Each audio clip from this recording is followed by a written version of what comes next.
Donc, vous avez dit ici que vous étiez la clé pour l'obtention du pouvoir, pour l'acquisition du pouvoir. Vous étiez la clé. Vous le maintenez? Quand j'ai dit la clé, on était vraiment les acteurs.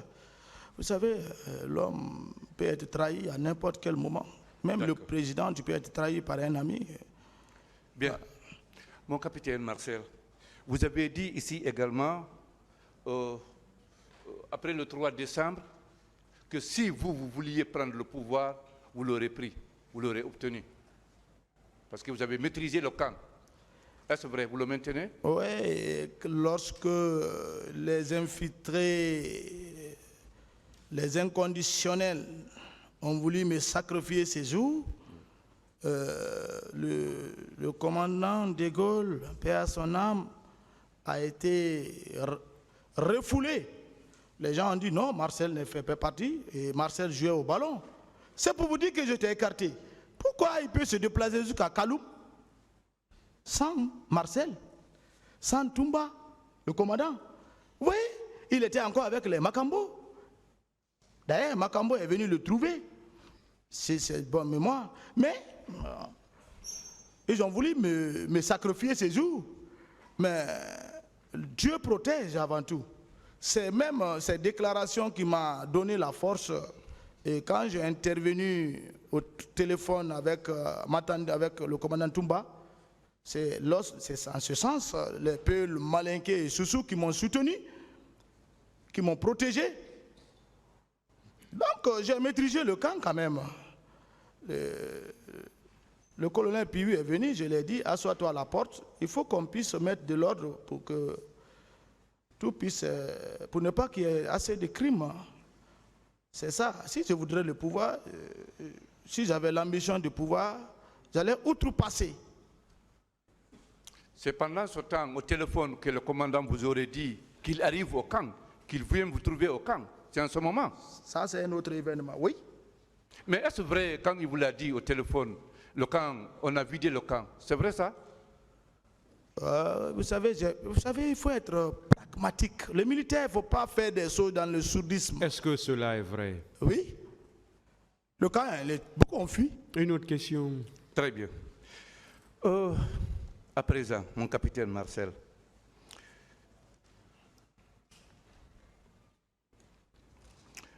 Dites-nous, qui de vous dirigeait l'équipe qui est partie à Kamsar ou à Fria pour prendre Jean Destin?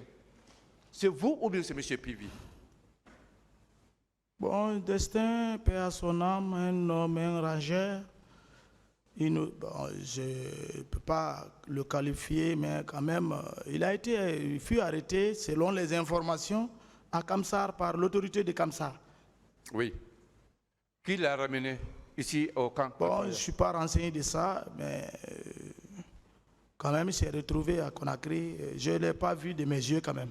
Et comment il a été exécuté? Parce que vous étiez le patron du camp quand même. Bon, je n'ai pas assisté à ça. Destin, c'est un vrai commando. Hein, et puis, je ne pouvais pas assister à ça et si j'étais là, j'allais intervenir. D'accord. D'accord. D'accord. Dites-nous, et Sankara? Parce que quand Sankara était là à la présidence après le 3 décembre, vous étiez là, le président même est rentré, capitaine d'Addis, avec la bande blanche à la tête. Sankara était là, et vous étiez là. La mort de Sankara, bon, ça c'est des crimes du 3 décembre. Je n'étais pas, au moment où on le massacrait, j'étais à la porte. Oui. Le président d'Addis est rentré devant moi. Oui. Je suis arrêté, deuxième escalier. Il est rentré dans sa chambre jusqu'à son évacuation pour le Sénégal. Oui. Bon, je ne pouvais pas quitter la devanture de la présidence. J'ai fait mon mieux. Malgré que je souffre, j'ai fait mon mieux pour le capitaine Moussa Dadis Camara. C'est bon. C'est devant vous que le capitaine a dit, ah, Sankara, c'est toi ça? Vous étiez à côté? Bon, je n'ai pas suivi ça. D'accord. Parce qu'il semble que c'est à partir de là que les militaires sont jetés sur lui et puis on l'a décapité. Bon, ça c'est votre Ce n'est pas une question. D'accord.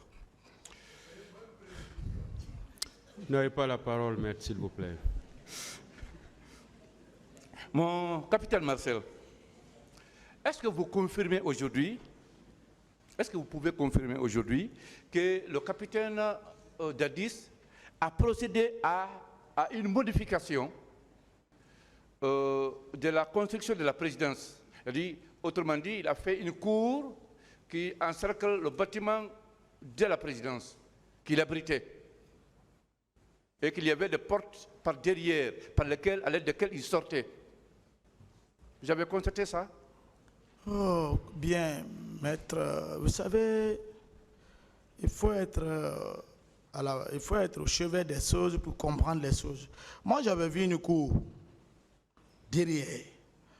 Là, vous savez, les maisons là sont construites de sorte que c'est 3 chambres, douche, chaque chambre a sa douche, il y a une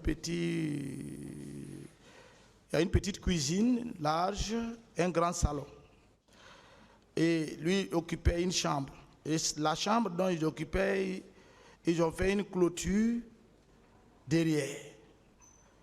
Bon, moi je ne savais pas en réalité s'il y avait une sortie directement, mais c'est au cours d'un sacrifice dans cette cour que je l'ai vu sortir d'une porte. J'ai dit, ah, donc il y a une porte de sortie ici. Ah, voilà. Donc c'était vrai, il avait... Mais il y a une porte de sortie. Même vous allez le trouver, je ne sais pas s'ils ont modifié parce que les militaires ont occupé le lieu. Donc c'est vrai, c'est confirmé qu'il y a une porte de sortie, ça, ce n'est même pas discuté. D'accord, très bien. Mon capitaine, à présent, je veux qu'on parle des recrues de Kalea. Est-ce que vous les avez vus de vos yeux? Bon, les recrues de Kalea, je les ai vus à l'étage, quand j'étais au 2e étage. Très bien. Non, je comprends que vous voulez vraiment dire la vérité parce que vous confirmez les avoir vus. Bien, allons plus loin.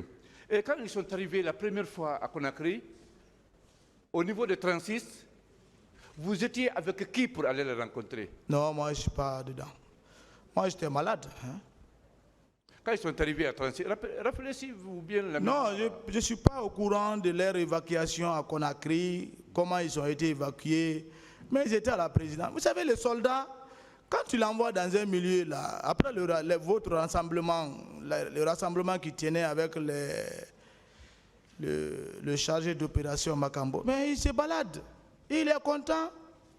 C'est comme quand tu enlèves la corde sur un petit chien. D'accord. D'accord. Mais mon capitaine, après les événements du 28 septembre, vous étiez là à Conakry, non? Au camp Alpha, non? Vous dites? Après les événements du 28 septembre, vous étiez toujours à Conakry et au camp en service, non? Bien sûr. Très bien. Beaucoup d'argent, de grandes quantités d'argent ont été répartis à des militaires, dont vous-même, pour procéder à des sacrifices, afin qu'on ne parle plus jamais de l'atrocité des événements du 28 septembre. Dites-nous, où vous avez, vous, personnellement, effectué ce sacrifice? Moi, je n'ai pas entendu et je n'ai pas reçu d'argent pour ça. Hein. Vous n'avez pas reçu d'argent pour ça? Je n'ai jamais reçu une forte somme. Je vous ai dit... Pour faire des sacrifices? Je vous ai dit, si le capitaine Moussa Dadis nous a donné, Toumba et moi, 2 millions. Ça, c'est beaucoup d'argent, 2 millions de francs. Un manœuvre. Ça, c'est la solde d'un... Même celui qui fait... Mais mon capitaine, au moment où vous avez senti que vous êtes écarté du pouvoir pour lequel vous vous êtes battu corps et âme, pourquoi vous n'avez pas cherché à vous éloigner alors du capitaine? On n'a fait qu'1 an. Je cherchais même à aller faire des cours. Hein. C'est ce qui était déjà entamé. Jusqu'à cet événement, il n'a pas pu gérer. Je voulais quitter, hein, mais je n'avais pas annoncé. Voilà. Parce que c'est vraiment dommage. Vous avez obtenu ça ensemble, mais dans la gestion, vous êtes écartés. Dans les sorties, vous êtes écartés. C'est après tout, vous vous levez, vous vous réveillez, vous vous rendez compte qu'il est allé à tel lieu, au Palais du Peuple, ou bien à Bambeto, vous vous mettez à le rechercher. Donc, ça veut dire que vous étiez vraiment à l'écart. Pourquoi vous avez toujours cessé à courir derrière lui? Bon, ça c'est bon, c'est le terrain, et c'était le temps.